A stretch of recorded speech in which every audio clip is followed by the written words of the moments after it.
तो आपके सामने ये है एक पैरेलल प्लेट कैपेसिटर। इसकी कैपेसिटेंस क्या होगी? It is equal to A epsilon naught by D. This is the equation. This means capacitance depends upon area. Plates का एरिया जितना लार्जर होगा, कैपेसिटेंस ज्यादा होगी। And it is inversely related to distance. क्या मैंने equation गलत लिखी है? It is inversely related to distance. जितना डिस्टेंस ज्यादा होगा, कैपेसिटेंस कम होगी। And epsilon naught, this shows the effect of medium. अब अगर हम इस तरह से कर लें, इन दो प्लेट्स के दरमियान, जिनके दरमियान फ्री स्पेस है, अगर आप इनके दरमियान एक इंसुलेटर रखें, इंसुलेटर को डाई इलेक्ट्रिक भी कहते हैं। डाई इलेक्ट्रिक या इंसुलेटर इनके दरमियान रखें, ये एक डाई इलेक्ट्रिक है।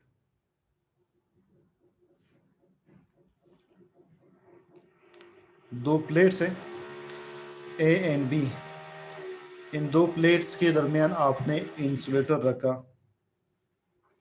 इंसुलेटर रखने के बाद कैपेसिटेंस कम हो जाएगी या बढ़ जाएगी? कैपेसिटेंस बढ़ जाएगी। कैसे बढ़ेगी? तो कम होनी चाहिए। प्लेट्स की चार्ज को स्टोर करने की एबिलिटी इंसुलेटर प्लेस करने पर कैसे बढ़ती है, पूरा मैकेनिज्म भी आपने देखना है। देखिए, एज इंसुलेटर, या जिसे आप कहते हैं डाई इलेक्ट्रिक, इसे डाई इलेक्ट्रिक क्यों कहते हैं भी आज के टॉपिक में डिस्कस होगा, क्लियर होगा आपको। As insulator is placed between the plates,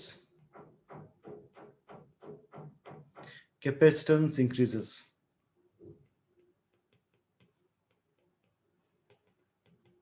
capacitance बढ़ जाती है। कैपेसिटेंस बढ़ती कैसे है, ये मैकेनिज्म अभी आपने देखना है। देखिए, ये है डाई इलेक्ट्रिक, जिसे इनिशियली हम कहते हैं इंसुलेटर। इस इंसुलेटर में आपको डिफरेंट जो मॉलिक्यूल्स दिखाई दे रहे हैं, ये मॉलिक्यूल्स रैंडम डायरेक्शन में है। So these are molecules in random arrangement, in random arrangement। हम इस इंसुलेटर को उठा करके इसे प्लेट ए और बी के दरमियान कनेक्ट करते हैं, जबकि प्लेट्स आपस में कनेक्टेड है पहले से थ्रू अ बैटरी। उसी डायग्राम को मैं थोड़ा मैग्नीफाई करके शो कर रहा हूँ। इनके दरमियान पहले से एक बैटरी और उसकी का पोटेंशियल डिफरेंस मौजूद है। अब इंसुलेटर प्लेस करने से पहले प्लेट ए से बी की तरफ मैग्नेटिक फील्ड लाइंस मूव करते हैं। एक इलेक्ट्रिक फील्ड पहले से मौजूद है। इलेक्ट्रिक फील्ड की डायरेक्शन हमने डिस्कस की है, पॉजिटिव प्लेट से नेगेटिव प्लेट की तरफ होती है। देखिए, ये इलेक्ट्रिक फील्ड की डायरेक्शन है, ये इनिशियली मौजूद है।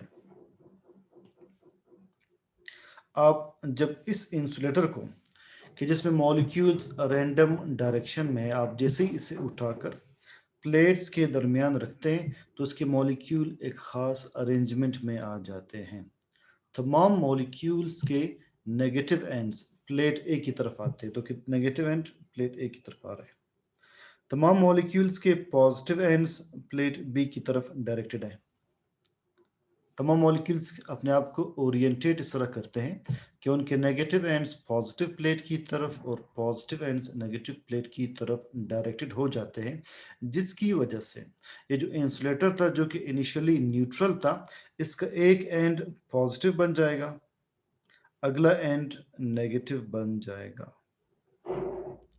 और जब ये पॉजिटिव और नेगेटिव बन जाएगा, तब इस इंसुलेटर को हम कहेंगे dielectric. Dielectric means with two charges. Di means two, electric means charges. इस पर दो चार्जेस अपेयर हो गए और इसके ऊपर चार्ज का अपेयर होना, इसे इलेक्ट्रिक पोलराइजेशन कहते हैं। इसे क्या कहते हैं? Electric polarisation. इसका एक पॉजिटिव पोल बन रहा है, एक नेगेटिव पोल बन रहा है, इसे इलेक्ट्रिक पोलराइजेशन कहते हैं।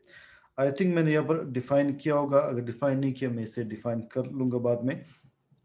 तो अब जैसे ही इंसुलेटर रखते हैं इन प्लेट्स के दरमियान, इसके मॉलिक्यूल्स एक ख़ास डायरेक्शन में अरेंज हो जाते हैं। नेगेटिव मॉलिक्यूल के एंड्स प्लेट ए की तरफ और पॉजिटिव एंड्स नेगेटिव प्लेट यानी प्लेट बी की तरफ डायरेक्टेड होंगे। इंसुलेटर का एक एंड पॉजिटिव बन जाएगा, अगला एंड नेगेटिव बन जाएगा, तो एक नया इलेक्ट्रिक फील्ड वजूद में आएगा। उस नए इलेक्ट्रिक फील्ड की देखिए डायरेक्शन ये होगी। नया इलेक्ट्रिक फील्ड की डायरेक्शन इस प्लेट के पॉजिटिव एंड से नेगेटिव एंड की तरफ होगी। ये नया फील्ड होगा। मैं इसको किसी और कलर में शो कर लेता हूं।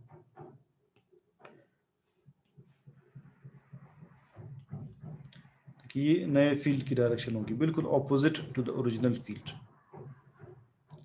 और इस नए फील्ड का सोर्स क्या है? ये इंसुलेटर है।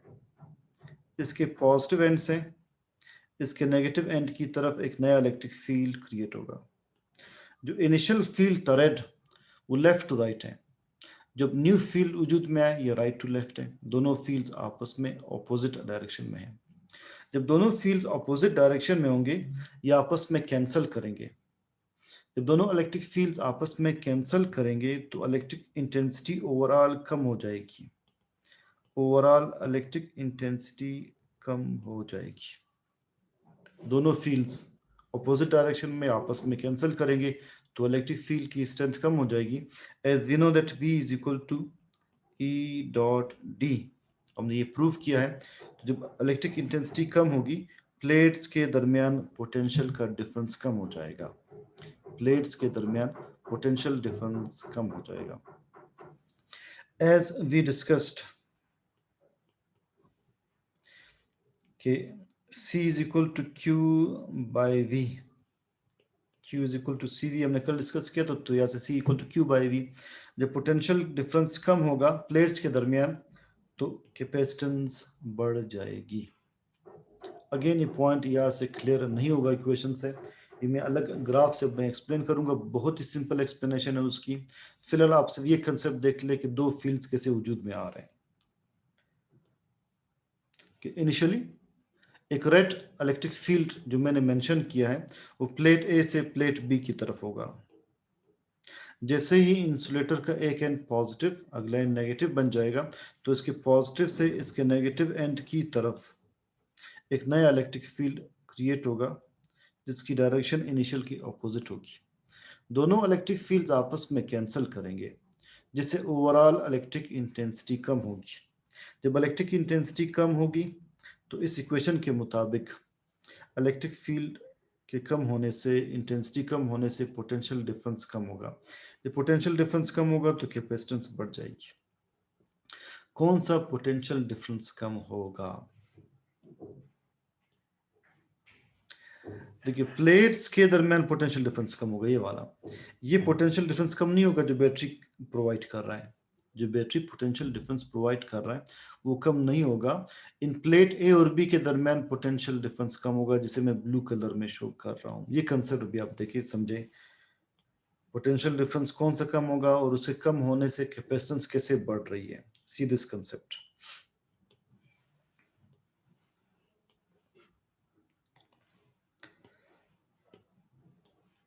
सपोज इनिशियली बैटरी का पोटेंशियल है 100 वोल्ट, प्लेट्स का पोटेंशियल है 50 वोल्ट। तो बैटरी से 100 वोल्ट बैटरी का पोटेंशियल है और 50 वोल्ट प्लेट्स का पोटेंशियल है। तो बैटरी से प्लेट्स की तरफ चार्ज फ्लो कर रहे हैं और प्लेट्स चार्ज हो रहे हैं। अब हम क्या करते हैं, इन प्लेट्स के दरमियान इंसुलेटर रख लेते हैं। जब आप प्लेट्स के दरमियान इंसुलेटर रखेंगे तो प्लेट्स का पोटेंशियल कम हो जाएगा। सपोज प्लेट्स का पोटेंशियल 50 से 5 वोल्ट पर आ जाता है। 5 वोल्ट प्लेट्स का पोटेंशियल 5 वोल्ट पे आ जाता है, 50 से ड्रॉप होकर के। किसकी वजह से आ जाता है? आपने इनके दरमियान क्या रखा? आपने इनके दरमियान इंसुलेटर रखा। इंसुलेटर रखने से वो जो कैपेसिटर के प्लेट्स थे उनका पोटेंशियल ड्रॉप कर गया। जब पोटेंशियल ड्रॉप कर जाएगा तो चार्जेस का फ्लो बहुत ज़्यादा बढ़ जाएगा। जब दो पॉइंट्स के दरमियान गैप ज़्यादा होता है, पोटेंशियल का डिफरेंस ज़्यादा होता है, तो चार्जेस का फ्लो मज़ीद बढ़ जाता है। अब जितने ज़्यादा चार्जेस फ्लो करेंगे प्लेट्स की तरफ, उतने ही उनके चार्ज को स्टोर करने की एबिलिटी बढ़ जाएगी, कैपेसिटेंस बढ़ जाएगी। ये पॉइंट अगेन सुने, मैं ये बता रहा हूँ कि इनिशियली बैटरी का पोटेंशियल 100 वोल्ट है, प्लेट्स का पोटेंशियल 50 वोल्ट है।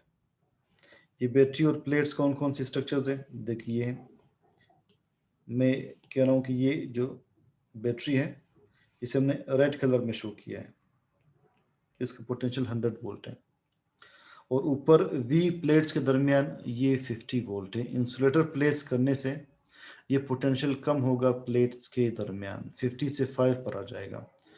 अब जितना दो पॉइंट्स के दरमियान पोटेंशियल का डिफरेंस ज़्यादा होगा उतना ही चार्जेस का फ्लो ज़्यादा होगा। इनिशियली कितना डिफरेंस था? इनिशियली डिफरेंस था 50 वोल्ट का, अब डिफरेंस है 95 वोल्ट का। 100 और 5 का डिफरेंस 95 वोल्ट का है। तो जितना दो पॉइंट्स के दरमियान पोटेंशियल का डिफरेंस ज़्यादा होगा उतना ही चार्जेस का फ्लो स्पीड अप कर जाएगा और कैपेसिटर के चार्ज को स्टोर करने की एबिलिटी बढ़ जाएगी। सो प्रिंसिपल आपने क्या याद रखना है कि मोर charges flow between 2 points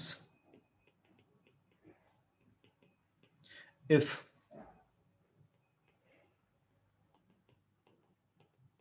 the difference of potential is increased between them, if the difference of potential V is increased between them. Since insulator increases this difference, so it increases the flow of charges and hence capacitance is increased. Since insulator increases this difference of potential,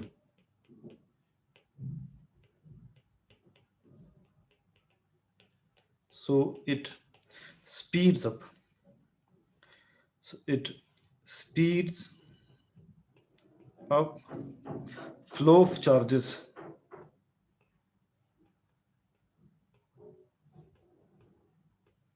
from where? From battery to plates, and hence increases capacitance of capacitor. मजीद इसकी theory मैंने आपके लिए simplify करने के लिए देखिए इस तरह से लिखी है। What is mechanism of increase in capacitance? आप इस कंसेप्ट को इस स्लाइड पर देख लें। Before the dielectric is placed an electric field exists that is directed from plate A to B. As the dielectric is placed between the plates, its molecules are oriented in such a way that their negative ends are directed towards plate A and positive ends towards plate B. In this way, one end of dielectric gains positive charge and the other end gains negative charge. This is known as polarization of dielectric. After polarization, a new electric field comes into existence directed in a direction opposite to the original field. Both fields cancel each other and electric intensity decreases. Electric intensity कम होगी तो potential कम होगा plates के दरमियान, potential कम होगा तो capacitance बढ़ जाएगी। और बाकी मैकेनिज्म मैंने इस ग्राफ के जरिए शो किया है कि कैपेसिटेंस कैसे बढ़ेगी। Charging, discharge and discharging of a capacitor, ये देखते हैं। आपने एक कैपेसिटर को चार्ज करना है, जिस तरह से आप मोबाइल को चार्ज करते हैं, किसी डिवाइस को चार्ज करते हैं, तो आपने ये कैपेसिटर के दो प्लेट्स हैं ए एंड बी, इन प्लेट्स को चार्ज करना है। तो आप इनको एक सर्किट के साथ कनेक्ट करते हैं। इस सर्किट में ये है रेजिस्टेंस, आर शोज रेजिस्टेंस। ये जो पिंक कलर में है ये है switch. This is terminal B, suppose it is terminal A. A को आप ए कनेक्ट कंसिडर कर ले, ए को बी कंसिडर कर लें। और ये है बैटरी, ये सोर्स ऑफ चार्ज। अब जैसे ही आप स्विच एस को कनेक्ट करते हैं ए के साथ, आप स्विच को ए के साथ कनेक्ट करते हैं तो स्विच ऑन हो जाएगा। स्विच ऑन होगा, बैटरी से चार्ज फ्लो करेगा और चार्ज फ्लो करते करते रेजिस्टेंस में से पास होते होते प्लेट्स को चार्ज करता जाएगा। यह है चार्जिंग। आपने स्विच को देखिए, बटन को हम स्विच कहते हैं। आप बटन के दो ही ऑप्शंस हैं। आप बटन नीचे करते ऑन हो जाता है, ऊपर करते ऑफ हो जाता है। तो नीचे टर्मिनल ए है, ऊपर टर्मिनल बी है। तो ए के साथ कनेक्ट करना, स्विच को ऑन करना है। बी के साथ कनेक्ट करना है, स्विच को ऑफ करना है। हमने स्विच को ए के साथ कनेक्ट किया, स्विच ऑन हुआ, बैटरी से चार्ज फ्लो करने लगा। ये चार्ज रजिस्टर में से पास होकर प्लेट्स के ऊपर डिपॉजिट होता है, प्लेट्स चार्ज होते हैं। अगला ऑप्शन क्या है, अगर आपने चार्जिंग को स्टॉप करना हो, स्विच को ऑफ करना हो, आप स्विच को बी के साथ कनेक्ट कर ले, स्विच ऑफ हो जाएगा, चार्जिंग स्टॉप हो जाएगी। जब चार्जिंग स्टॉप होगी तब कैपेसिटर का अपना चार्ज कंज्यूम होगा, उसे डिस्चार्जिंग कहते हैं। तो कैपेसिटर के ऊपर चार्ज जमा होना, डिपॉजिट होना, इसे कहते हैं चार्जिंग। कैपेसिटर के चार्ज का कंज्यूम होना, इसे कहते हैं डिस्चार्जिंग। तो स्विच को ए के साथ कनेक्ट करना, चार्जिंग स्टार्ट हो जाएगी। बी के साथ कनेक्ट कर लें, डिस्चार्जिंग स्टार्ट होगी। कितनी देर में चार्जिंग होती है कैपेसिटर की? कैपेसिटर के चार्ज होने में कितना टाइम लगेगा, किसी मोबाइल की बैटरी को चार्ज करने में कितना टाइम लगेगा, ये दो फैक्टर्स पर डिपेंड करता है। एक इस रेजिस्टर पर डिपेंड करता है। सर्किट की रेजिस्टेंस जितनी ज़्यादा होगी उतना ही चार्ज का फ्लो स्लो होगा, चार्ज करने में ज़्यादा टाइम लगेगा। तो लिहाजा हम लिखते हैं charging time is directly proportional to resistance. जितनी सर्किट में रेजिस्टेंस ज़्यादा होगी, ज़्यादा टाइम लगेगा चार्ज करने में। एंड नंबर 2, जितनी इस कैपेसिटर की कैपेसिटेंस ज़्यादा होगी, सी ज़्यादा होगी, उतना ही डेफिनेटली ज़्यादा टाइम लगेगा। बाज़ मोबाइल्स बहुत स्लो चार्ज होते हैं, आईपैड बहुत स्लो चार्ज होता है, वो इसलिए कि उसमें सर्किट इस तरह से बनाया गया उसके चार्जर में कि उसकी रेजिस्टेंस ज़्यादा रखते हैं। नंबर 2, उस आईपैड की कैपेसिटेंस, चार्ज करने की एबिलिटी ज़्यादा होती है, तो उसमें चार्ज होने में टाइम ज़्यादा लगता है। इसी तरह से डिस्चार्जिंग टाइम, कैपेसिटर से चार्ज का आउटफ्लो, ये भी इन्हीं दो फैक्टर्स पर डिपेंड करता है। जितनी कैपेसिटर की कैपेसिटेंस ज़्यादा है उतना ही ज़्यादा टाइम यूज़ हो सकता है और उसके डिस्चार्ज होने में, यानी चार्ज के ख़त्म होने में ज़्यादा टाइम लगेगा। और जितनी सर्किट की रेजिस्टेंस ज़्यादा है, अगेन डिस्चार्ज होने का टाइम ज़्यादा होगा। तो कैपेसिटर को, मोबाइल को चार्ज करना, इसमें जितना टाइम लग रहा है चार्जिंग टाइम है, और जितनी देर तक आप उसकी बैटरी इस्तेमाल कर सकते हैं उसे कहते हैं डिस्चार्जिंग टाइम। तो डिस्चार्जिंग टाइम भी उसके कैपेसिटेंस पर डिपेंड करता है और उसकी रेजिस्टेंस पर डिपेंड करता है सर्किट की। एक टर्म हम यूज करते हैं लास्ट पॉइंट, टाइम कांस्टेंट। इसे टॉ से शो करते, टॉ, इसे पढ़ते टॉ। इत्तेफाक की बात है, कल हम टॉर्क पढ़ रहे हैं तो टॉर्क को भी इसी साइन से शो करते टॉ। तो लिहाजा अगर टॉ के ऊपर एरो हेड था, ये टॉर्क बन जाएगा। अगर एरो हेड था, यानी वेक्टर था, तो ये टॉ बन जाएगा। एरो हेड नहीं था तो इसे हम टाइम कांस्टेंट पढ़ेंगे, टाइम कांस्टेंट। एक टाइम कांस्टेंट क्या है, आप एक कैपेसिटर को चार्ज कर रहे हैं, सपोज 5 मिनट के बाद, 5 मिनट के बाद ये 63% चार्ज हो जाता है। तो जितनी देर में ये 63% चार्ज हो रहा है, उस टाइम को टाइम कांस्टेंट कहते हैं। लेट सपोज 5 मिनट इसको लग रहे हैं 63% चार्ज होने में, या 10 मिनट लग रहा है, या आधा घंटा लग रहा है, तो जितनी टाइम में एक कैपेसिटर 63% चार्ज हो, उस टाइम को हम टाइम कांस्टेंट कहते हैं। The time in which a capacitor is 63% charge is 63% charged is time constant। अगले टाइम कांस्टेंट के बाद, ये एक्सपेरिमेंटल वैल्यूज हैं, अगले टाइम कांस्टेंट के बाद यानी अगले सपोज आधा घंटा टाइम कांस्टेंट है, तो अगले आधे घंटे के बाद ये 86% चार्ज हो जाएगा। आहिस्ता आहिस्ता चार्जिंग स्लो होती जाएगी। फिर third time constant, fourth time constant, 5 time constants के बाद ये मैक्सिमम चार्ज गेन कर लेता है, मैक्सिमम चार्ज। तो हम मैक्सिमम चार्ज होने और ज़ीरो चार्ज होने के दरमियान 5 डिविजन्स बनाते हैं। 63% चार्ज होने में जितना टाइम लगे, इस टाइम को हम कहते हैं टाइम कांस्टेंट। सपोज ये टाइम कांस्टेंट है 20 मिनट्स, तो अगले 20 मिनट्स के बाद ये 86% चार्ज होगा। अगले 20 मिनट्स इनकी वैल्यूज नहीं दी है। फिर अगले 20 मिनट्स, 5 टाइम कांस्टेंट्स के बाद ये मैक्सिमम चार्ज हो जाएगा। इसी तरह डिस्चार्जिंग भी इसी तरह से है। इनिशियली फर्स्ट टाइम कांस्टेंट के बाद ये 63% डिस्चार्ज होगा, it is discharging, and this was charging। तो 63% डिस्चार्ज होने में जो टाइम लगे वो टाइम कांस्टेंट है। फिर 5 टाइम कांस्टेंट्स के बाद ये कंप्लीटली डिस्चार्ज हो जाएगा, यानी चार्ज जीरो हो जाएगा, कंप्लीट डिस्चार्जिंग। सो ये कंसेप्ट दोबारा सुने।